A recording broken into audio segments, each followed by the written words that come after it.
south side of Kauai is a very fun and unique dive site. It's a small little cove with a boat ramp and a parking lot, and a little stream that empties out into the cove. What's unique about this spot is on either side of the cove, most of the year, are a lot of waves. These big waves break right on the shallow coral reef, which makes it very hard for baby fish to live in those areas. So Koloa Landing, this beautiful calm cove, has a high concentration of baby fish because it's much more calm and they have a good place to live and survive. This really makes it kind of a unique dive site. Scuba divers have been diving this site for over 30 years. I even dove it during the COVID outbreak, and I was the only one there for 6 months. It's really quite a healthy dive site with lots of beautiful coral. There's big round lava rocks that kind of just roll out into the ocean and flow down about 40 feet deep to the edge of the sand. Some of these rocks are covered with beautiful corals like mound and lobe corals, and some of the rocks are just pretty much bare, but they all create a great habitat, especially for baby fish. I love diving this site because there's so much variety of marine life here. Finger corals, mound corals. There's about 10 different coral species that live right in this calm cove. Big antler corals. It's really nice. The scuba dive only takes you about an hour and you just go right up and down this kind of rocky wall, so it's a very easy dive. You see tons and tons of different fish like this banded angelfish. On the outer reefs right outside of Koloa Landing is a cave structure called Sheridan Caverns.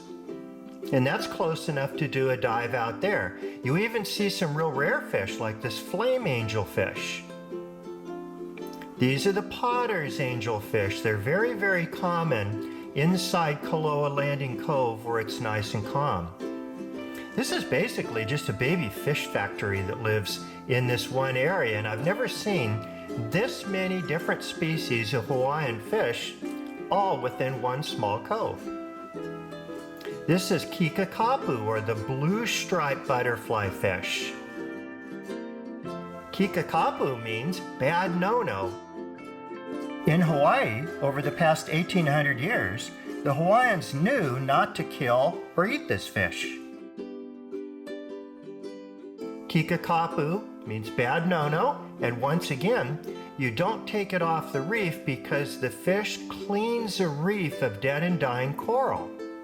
This is a giant kikakapu, or the line butterfly fish, which is the biggest butterfly fish in the world, and they keep the reef healthy by eating the old dying coral polyps. What this does is it gives more room for new coral to grow. This is the long-nosed butterfly fish, Nawiliwili, Nuku, Oi Oi. The Hawaiian names all have a very deep meaning, and each part of the name describes either part of the fish's behavior or color or pattern. These are a different type of kikakapu, the ornate butterfly fish, and you usually see these in pairs. One of the other types of butterfly fish is lau hau, and that means they look like the leaf of the hau bush.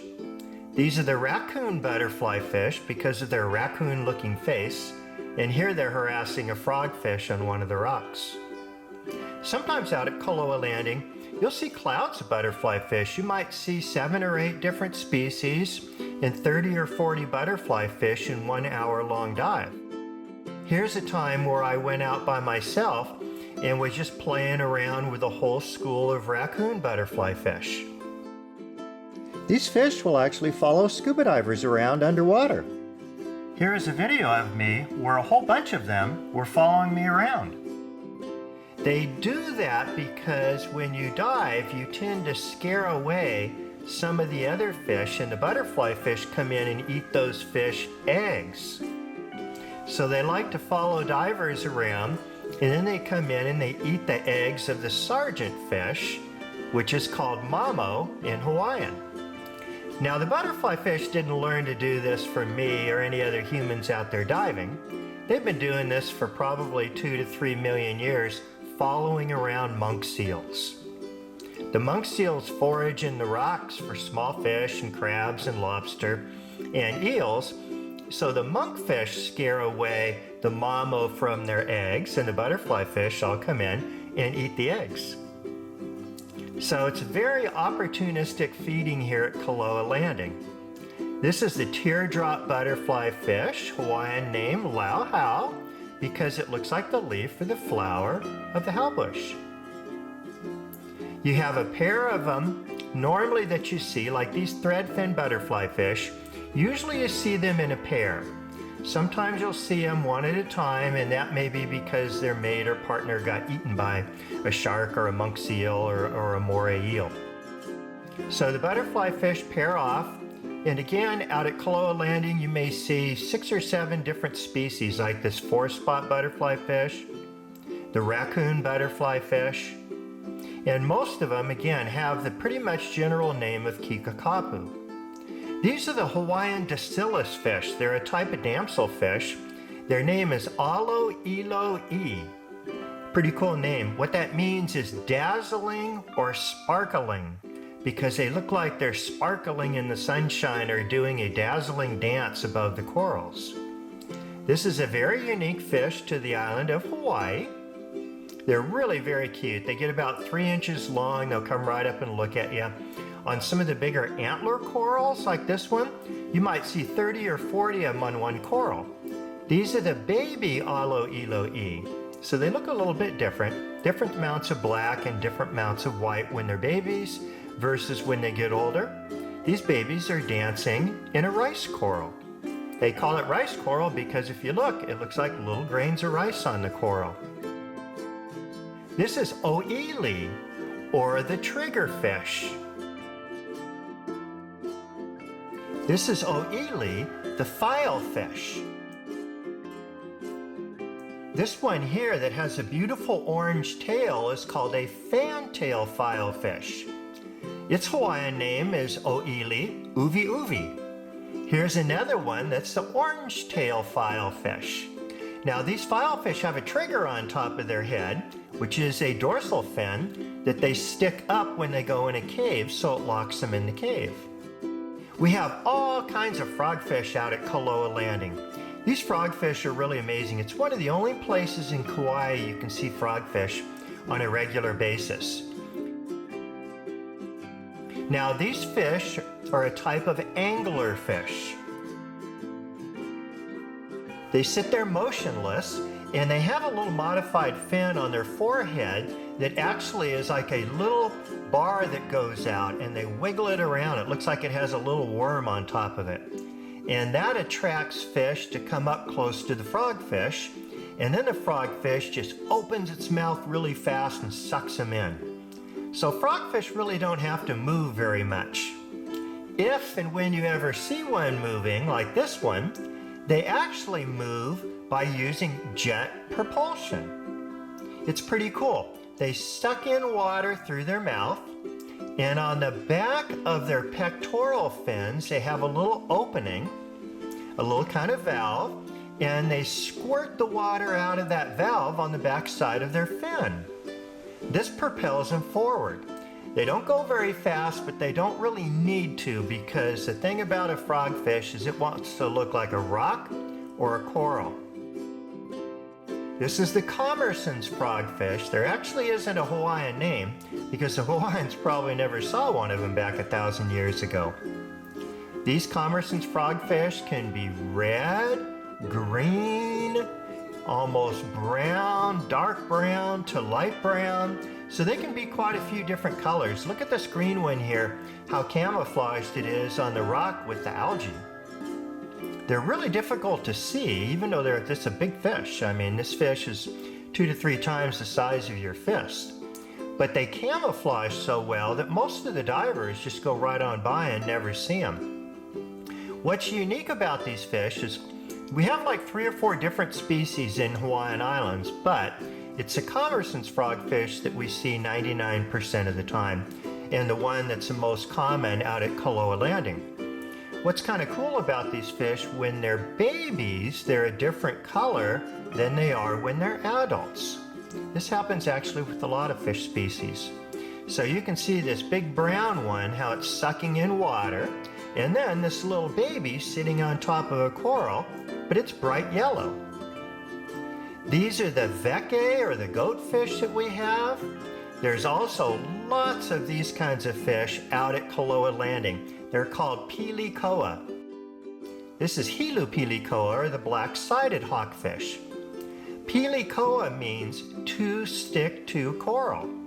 See how it's sticking to the coral? That's the arc-eyed hawkfish down below and the black-sided up above. You almost always see these fish sticking to the top of a coral head. And they remain motionless because they don't think that you see them. When you get up close enough, they zoom away, and often they'll turn back and hide in the coral. This is the red-barred hawkfish. This is the kihi, or the Moorish idol.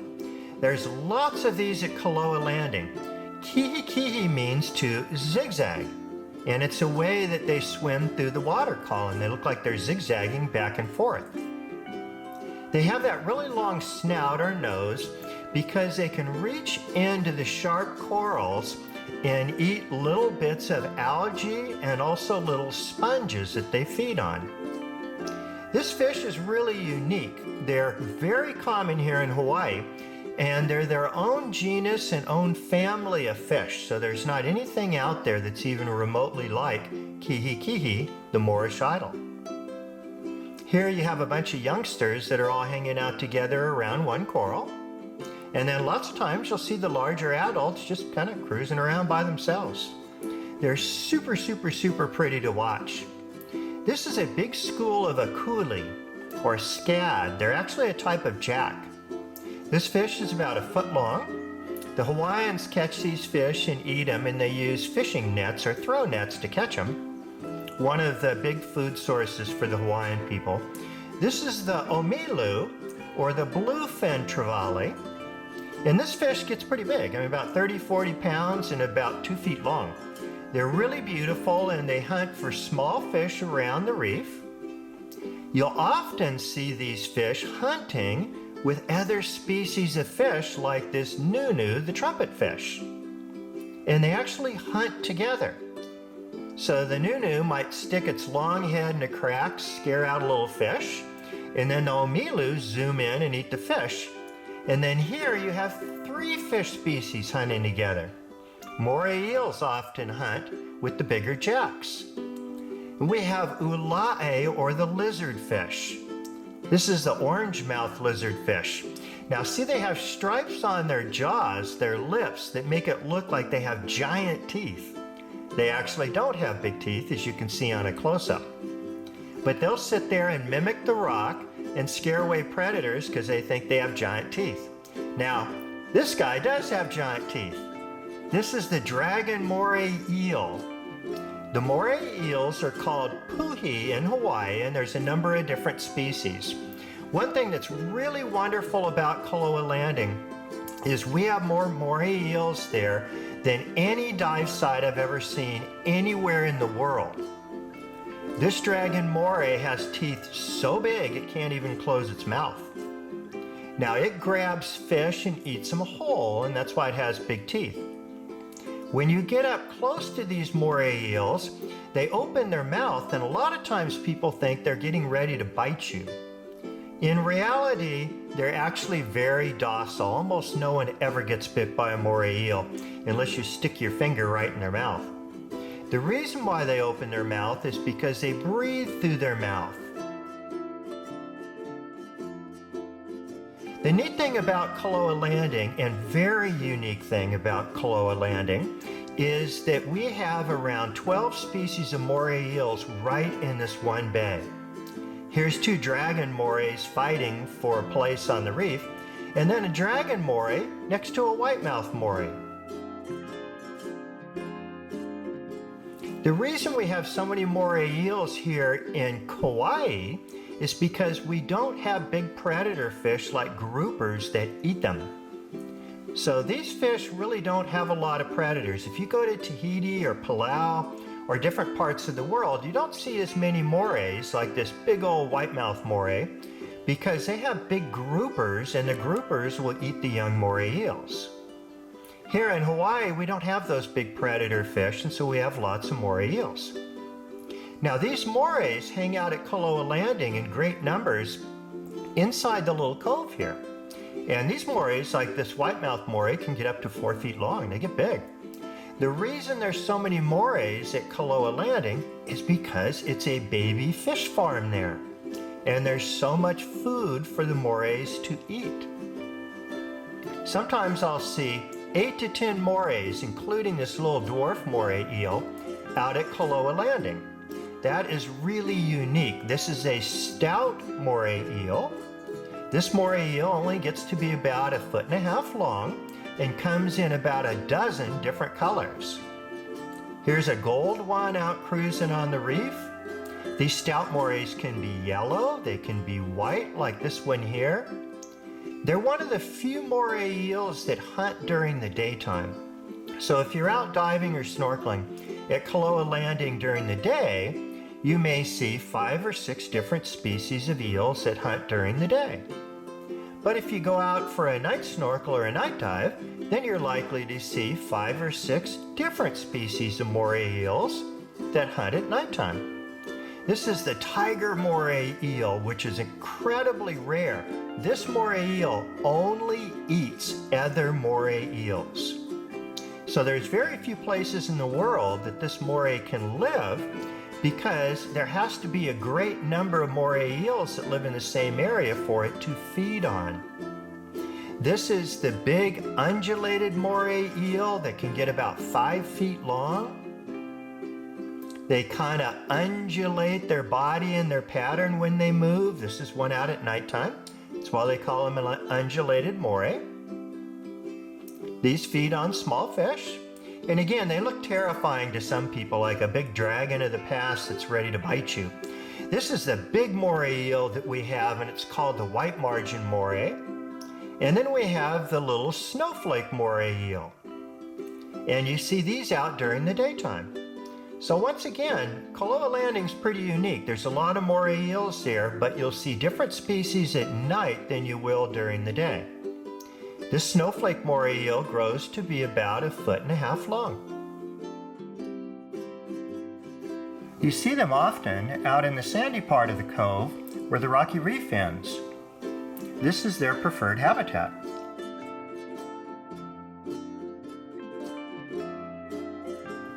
This is a zebra moray eel, which is really a unique moray eel. This moray does not have big sharp teeth like most moray eels. If you look close here when its mouth's open, it has molars. So this is really unique in the moray eel family. Here's 3 of them all hanging out on one coral head at the same time. It has molars because, as you can see, it eats sea urchins and crabs. So it needs something to chomp up the food. This is the paki'i, okay, or the flounder, a peacock flounder. We have several species of flounders that live out at Koloa Landing. Little dinky babies that blend into the sand that you can hardly see them. Now these flounders are pretty cool because you can see both their eyes are on one side of their body. But they don't start out that way. When they're a little tiny baby, they're just like a regular fish. After they get bigger, they lay on the bottom and one eye rotates to the top of the head. These are the sergeant fish or the mamo. We have quite a few different types of damsel fish, and this is a type of damsel fish. So these sergeant fish, they call them sergeant fish because of the stripes on them. They look like the stripes on a sergeant in the military. Now they lay these purple eggs by the millions out at Koloa Landing because it's nice and calm. And then all the other fish love to eat the eggs, like these kikakapu, the butterfly fish. So the sergeant fish has to zoom around 100 miles an hour to try to protect the eggs from all the other fish eating their eggs. And you can just sit around for really a half an hour at a time and watch all this drama happen out at Koloa Landing right in front of your face. So once again, the butterfly fish love it when a scuba diver comes by and the diver scares the mamo away from the eggs, and then the butterfly fish comes in and eats the eggs. This is a little sand perch that lives out on the sandy area. In almost all of the cracks in the rocks, you're going to find these redfish. This is uhu, or the soldier fish. It's also called mempachi, which is the Japanese name. Uu is actually the Hawaiian name. So we have a number of different redfish. The reason these fish are red is because the red wavelength does not get back in these cracks. This is the aveo, and then here we have the little squirrel fish. The squirrel fish, ala'i'i, are variety in size from an inch long to a foot long, and we have about 3-4 species. Once again, these fish are red because they actually look black when they're back in the cracks. Now out on top of the reef, we have some of the big parrotfish. These parrotfish in general are called uhu. We have about 6 different species that live in Koloa Landing, and the males look different than the females. The females here are usually pretty drab in color. The males, when they get large, turn these brilliant blue colors. Now, uhu actually means to go poop or have diarrhea. And that's because these fish eat the corals off the reef and the algae, and they're always pooping. Now, these fish come in and sleep on the reef at nighttime in shallow water, and the reason why the big males are so colorful is they actually used to be females. And the females, when they grow, some convert into males for breeding.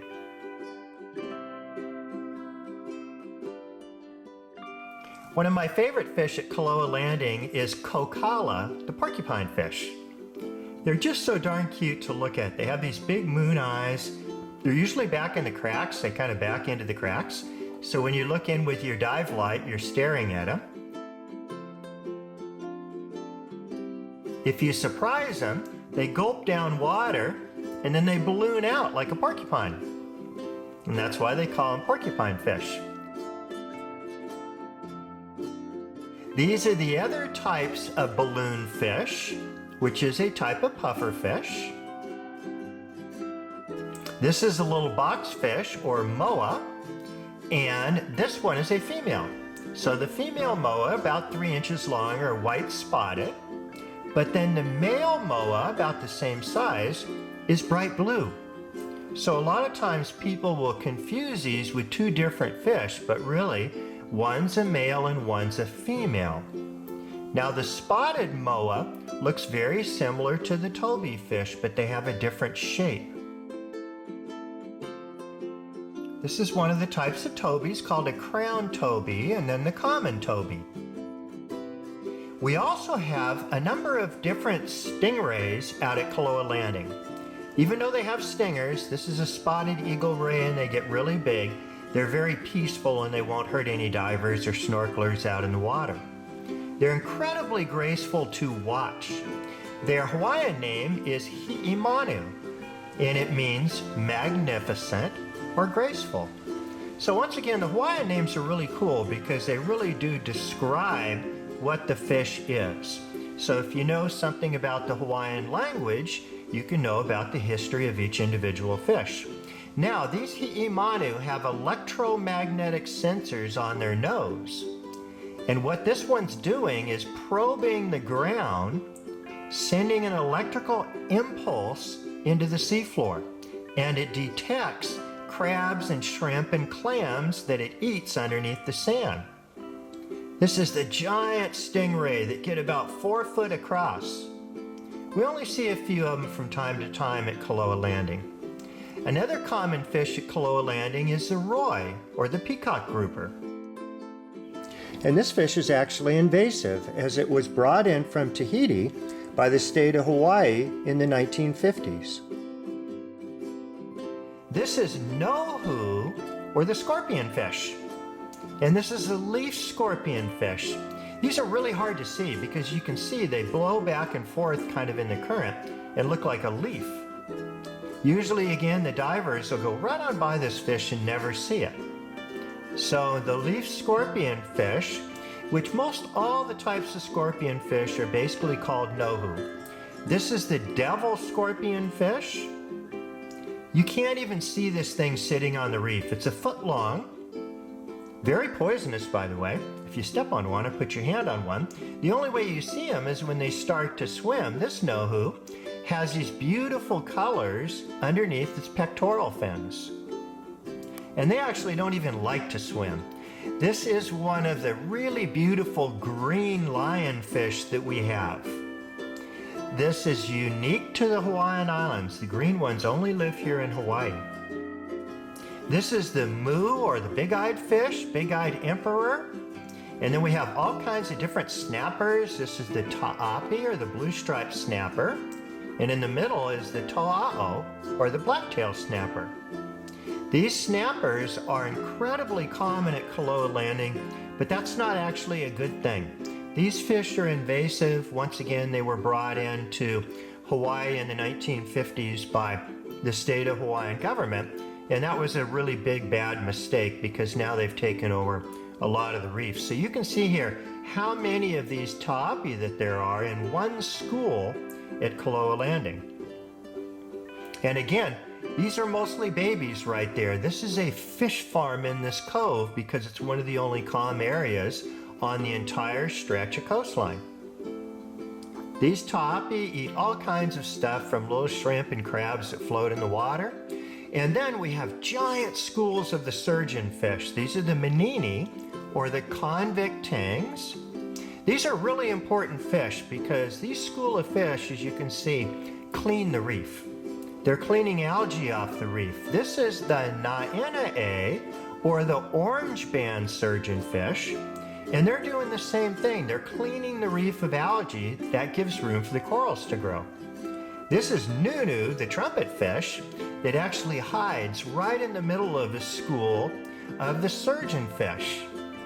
That way the little baby fish can't see him coming and he slurps them down while the surgeon fish are eating the algae. Surgeon fish are called surgeon fish because if you look on their tail, they have a sharp spine that actually can cut your hand wide open if you grabbed them. Here's one of the Naenae getting cleaned by a cleaner wrasse.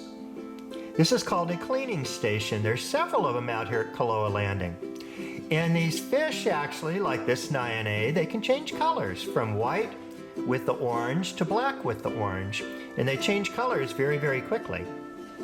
When they're getting cleaned, often they're one color, and when they're done getting cleaned, they change to a different color.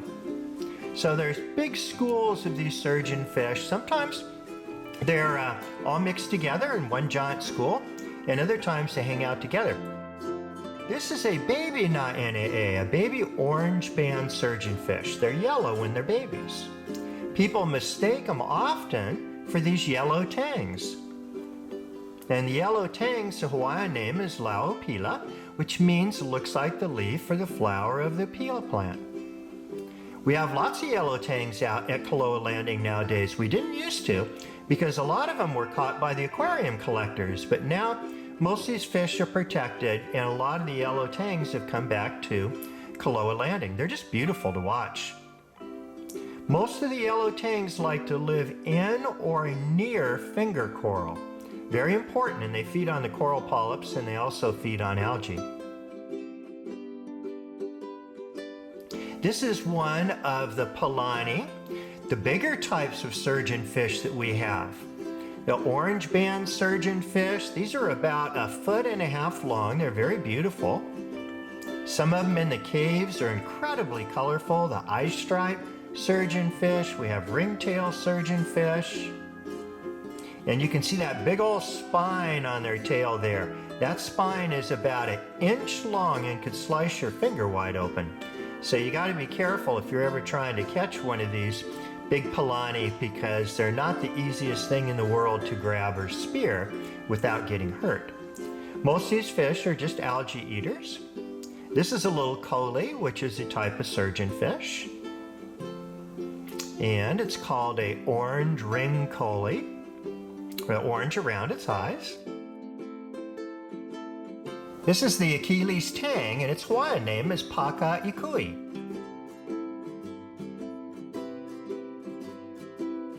This is the other type of surgeonfish that we have, the orange spine surgeonfish. And then we have a whole bunch of different humus. This is the Humu lei, or the lei triggerfish. This is a little baby one. When you scare them, they go in a hole in the reef and put up their trigger. This is the Humu nuku apua'a, the Hawaiian wedgetail triggerfish. Its name means the fish with a stitch pattern that knows all the passageways through the reef, has a sharp horn, and squeals like a pig when you catch it. Pretty cool Hawaiian name, and it very well describes this fish.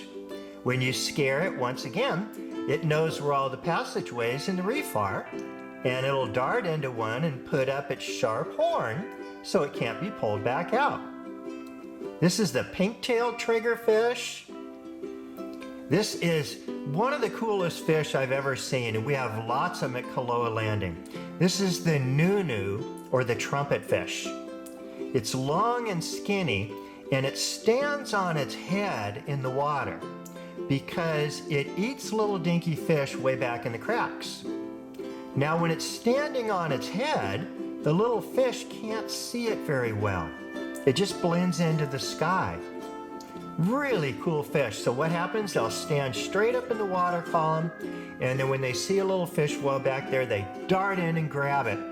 And their mouth expands so they can actually eat a pretty large fish from what looks like a little teeny mouth. So you can see how they just simply stand on their head here, and then the little fish in the cracks can't see them.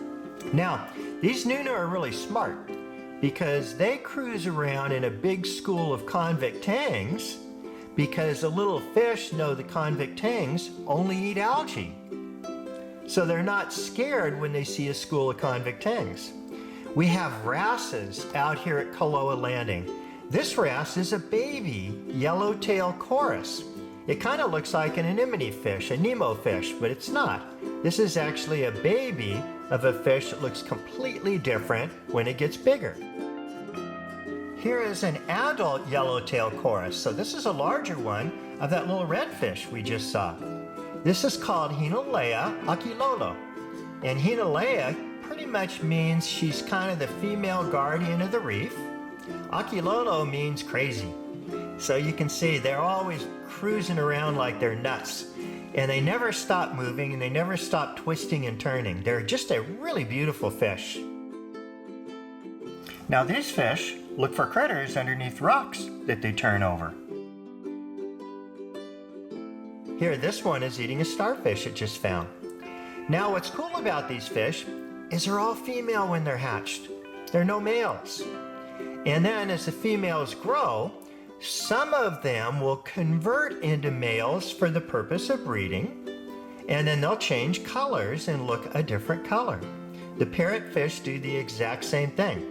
So these are a type of wrasse, and most of the wrasse are all the same. They all are hatched out as female. Now here's a big male yellowtail chorus that just flipped over a rock, and you can notice when they get to be a mature male, they turn to a different color. And as normal, they just go nuts all over the reef.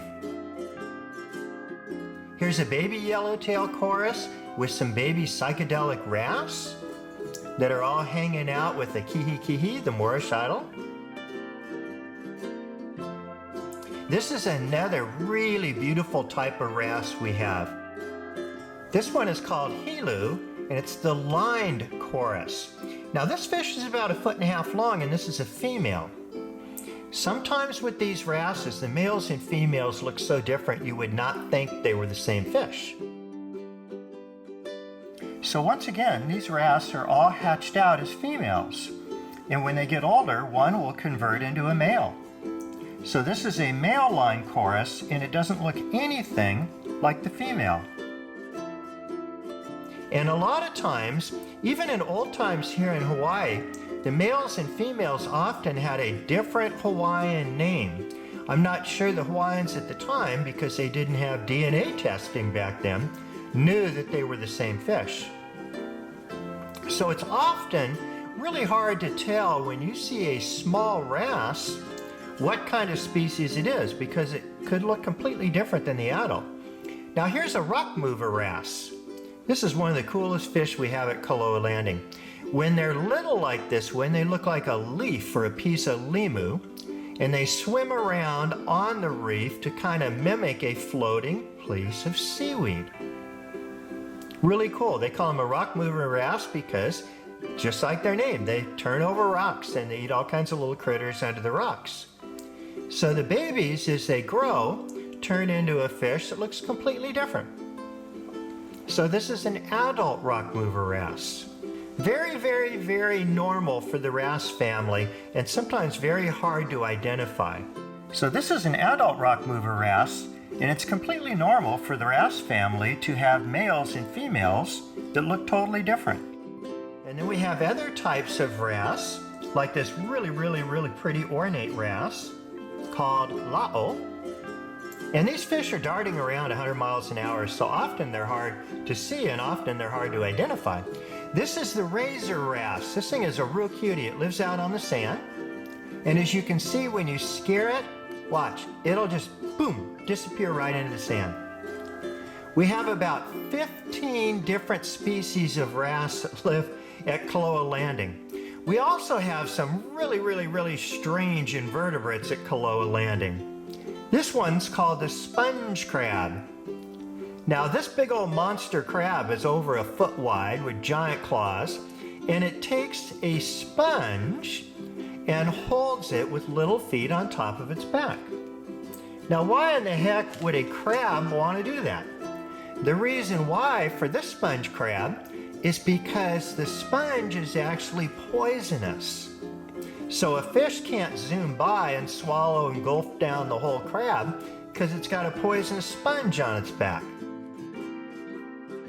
We have several different species of nudibranchs that live out at Koloa Landing. These are the varicose nudibranchs. These are the beautiful imperial nudibranchs, and then also a kangaroo nudibranch. Nudibranch means nude gills or nude bronchia. These are the feather-like structures that come out of the top of the nudibranch. And then also on the reef, you'll see what looks like a beautiful rose. These are actually the eggs of a nudibranch. We have two common octopus species that live at Koloa Landing. One comes out during the daytime, and the other one comes out primarily at nighttime. You'll see them hiding in the rocks and caves where they feed on small fish, cowrie shells, and crabs. We often see 2 or 3 different octopuses out on the reef every time we dive. These day octopus can change colors in 1/10 of a second as they crawl across the reef. They not only can change colors really quick, they can change their whole entire body shape. This is one of the smartest creatures out on the reef. These octopus have a little type of a brain in every one of their 8 legs. They can move about the reef, they can change shape, they can change color. They are really fascinating creatures. They hang out in the reef during the daytime, and that's when you see the day octopus, and at nighttime it's a different species of octopus. Now here's one that I scared away, and it does its octopus inking. This is a Triton trumpet shell.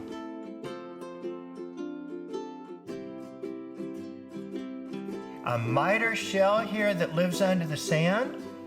Here's one of the miters that I put up on a rock to get a good picture of it, and another type of miter.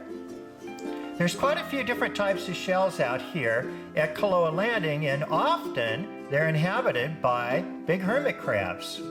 This is the helmet shell called the puhi. They live out on the sand. These are really big. This is a droop shell that on the top looks just like a rock, but underneath it's just gorgeous. This is one of the big banded shrimp that lives in the rocks in the caves out at Koloa Landing.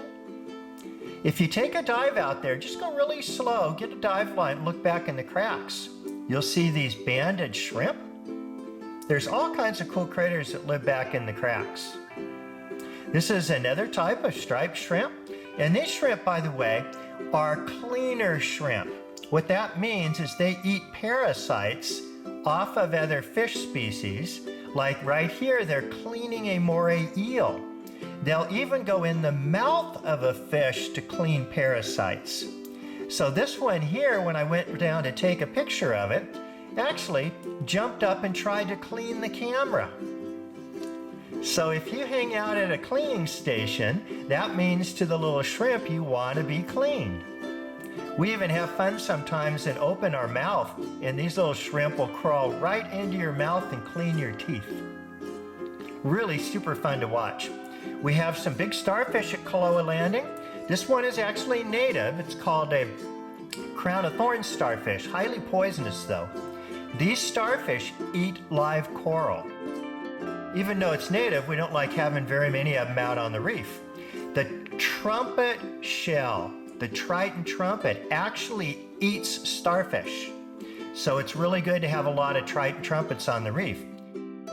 This is a smaller species of starfish that lives out at Koloa Landing. And as you can see, it can actually lose its leg, and the leg will grow into a whole new starfish.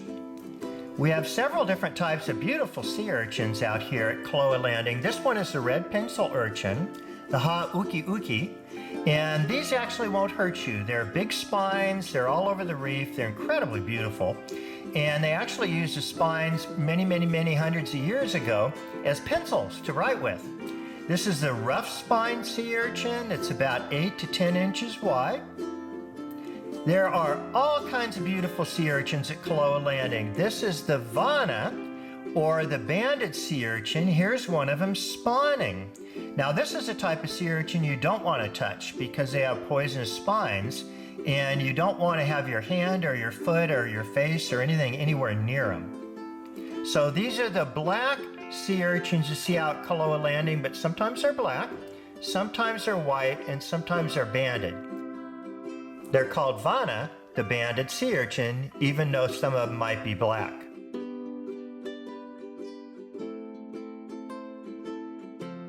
Sometimes we see whales out at Koloa Landing. It's really cool. They come during the winter time, and if the water's clear enough, they'll come right into the bay. They're called kohala. And then we also have the naia, the dolphin, the spinner dolphin that come right into the bay. Koloa Landing's filled with all kinds of cool creatures. Even these really magical monk seals will come in and check out the scuba divers. There's lots of honu, the green sea turtle, at Koloa Landing. They're actually pretty much all over the place because they come in there to rest and sleep in the rocks. Koloa Landing's also a cleaning station for the green sea turtles. They can stay underwater for a half an hour and you'll see them sleeping out on the reef. These big reptiles from time to time crawl out on the shore to dry out their shells. We also have from time to time the really rare hawksbill turtle that visits Koloa Landing. These turtles are super magical creatures that can live well over 100 years old. We have names for some of them. We see some of the same sea turtles and we've seen them for 20 years. I hope you thoroughly enjoyed our underwater adventure out at Koloa Landing. Please visit our webpage at underwater2web.com and see our entire worldwide underwater educational series. Aloha from under the surf.